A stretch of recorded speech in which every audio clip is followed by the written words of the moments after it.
Mardi 18 septembre, voici l'édition régionale. En 8 minutes, l'actualité près de chez vous. Merci de votre fidélité. D'abord, vos prévisions météo. Dans l'ensemble, une belle journée avec du soleil pour tout le monde, malgré quelques passages nuageux.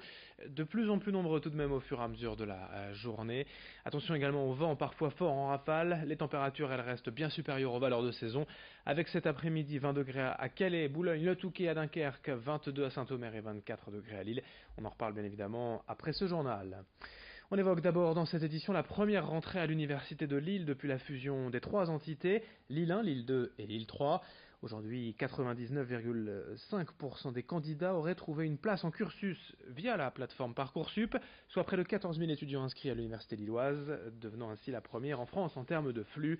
Ce n'est pas non plus une fin en soi pour le président Jean-Christophe Clamart, qui annonce les prochains enjeux, notamment la mobilité internationale des étudiants ou les échanges avec les universités étrangères, ce que montrent d'ailleurs directement les bons chiffres Erasmus ces dernières années. Explication au micro de Margot Sailly. Le bilan du soutien Erasmus+, est supérieur à la somme de ce qu'avait connu Lille 1 de Lille 3. Donc c'est quelque part déjà une première vertu de la fusion. Donc d'avoir des financements supérieurs.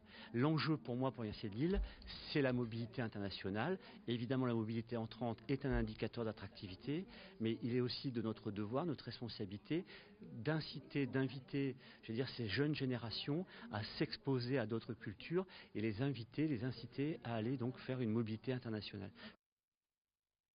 Dans cette édition également l'actualité sociale, un préavis de grève déposé à la Poste, puisqu'une nouvelle direction vient d'être nommée. De nouvelles directives ont été imposées aux salariés, notamment cette pause méridienne de midi à 14h. La direction présente cela comme un avantage pour les salariés, mais les syndicats rétorquent en estimant que cela supprimerait de fait les 20 minutes de pause quotidienne payées par l'entreprise, ce à quoi la direction aurait répondu que ceux qui n'acceptaient pas la pause du midi n'auraient plus de tickets restaurant. Bref, la situation se tend sérieusement à la Poste et une manifestation est prévue aujourd'hui. On enchaîne avec une question. Le plan vélo récemment annoncé par le Premier ministre Édouard Philippe suffira-t-il à faire de la France un territoire de cyclistes? Ce n'est pas encore sûr. Selon la DAV, association Droit au vélo, près de 50 millions d'euros par an ont donc été promis pour l'aménagement des infrastructures. C'est bien, mais ce n'est pas assez, estime la DAV, qui exprime une demande de plus en plus forte des usagers pour le vélo en ville. L'association pointe tout de même du doigt certains points noirs dans les agglomérations en matière de développement du vélo comme moyen de développement de déplacement facile, abordable, sûr. Certainement pour celles et ceux qui n'en ont pas l'habitude. Ce financement devrait néanmoins apporter, je cite, de confortables aménagements. Explication au micro de Margot Sailly. À Lille, on a pas mal de points noirs qui ont été identifiés dans le cadre d'un gros projet, ce qu'on appelle un schéma cyclable. Donc c'est répertorier toutes les liaisons qui sont à améliorer, aménager. On a encore pas mal de points qui ne sont pas encore dans les projets parce que pour manque de financement.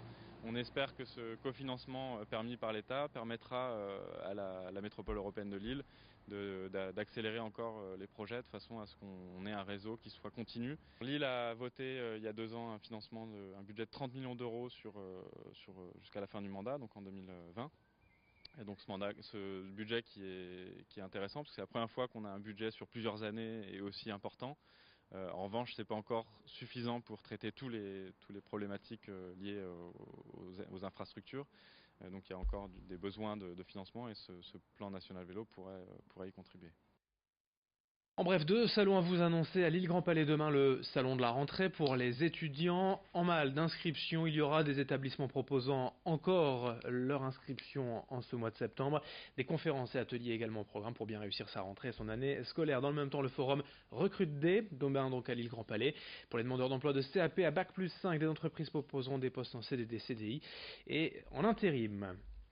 Dans cette édition également, on va passer à toute autre chose avec le grand angle de la rédaction pour découvrir un nordiste aujourd'hui connu dans le monde entier, en tout cas dans le petit monde de la musique et des DJ.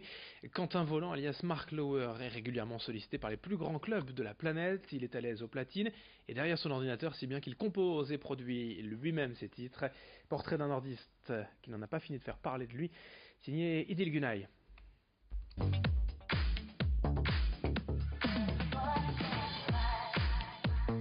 À 23 ans, Mark Lower est l'un des plus jeunes DJ producteurs internationaux.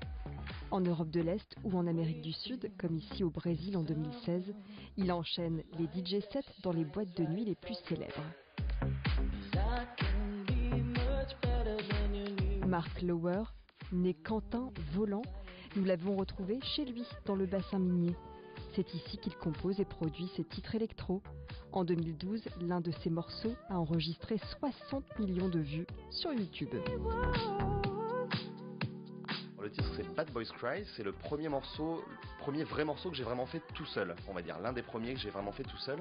Et c'était un moment un peu charnière puisque je passais d'un style plus électro et plus rapide à un style un peu plus lent et plus soulful, on va dire, je sais pas si ça parle aux gens, mais un truc un peu plus posé, très vocal. Et donc en fait c'est un morceau que j'ai fait en achetant tout simplement une voix sur internet, sur un site où on peut acheter des voix toutes faites, des packs de voix. Je l'ai envoyé à ce label new-yorkais qui me l'a signé tout de suite dans la journée. Et voilà, c'est comme ça que c'est parti. Tout s'est donc enchaîné pour le DJ qui a commencé à mixer à 10 ans et qui a réalisé ses premières productions dès l'âge de 13 ans. Une destinée peu banale pour ce nordiste, fils d'une infirmière et d'un coiffeur. En fait, j'ai même pas qu'un de mes cousins, mais plusieurs de mes cousins qui étaient grands fêtards, on va dire, à l'époque, et qui avaient eux-mêmes des platines et quelques vinyles dans leur chambre, et c'est ça qui m'a attiré un petit peu l'œil. Pendant l'un de mes premiers vrais bookings en bar club, j'ai rencontré Thomas Leclerc, qui était à l'époque l'un des résidents du Zoo Club en Belgique, qui était l'un des plus gros clubs belges, et c'est lui qui m'a proposé au départ de passer chez lui et me montrer un petit peu comment on faisait de la musique. Voilà, parce que moi c'était quelque chose qui m'était totalement inconnu.